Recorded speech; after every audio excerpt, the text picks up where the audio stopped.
சர்வ சிருஷ்டிக்கும் எஜமான் நீரே, சர்வ சிருஷ்டியை காப்பவர் நீரே.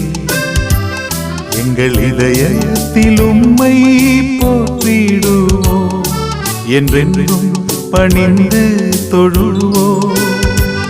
சர்வ சிருஷ்டிக்கும் எஜமான் நீரே, சர்வ சிருஷ்டியை காப்பவர் நீரே. எங்கள் இதயத்தில் உம்மை போற்றிடுவோம், என்றென்றும் பணிந்து தொழுவோம். ஆஹா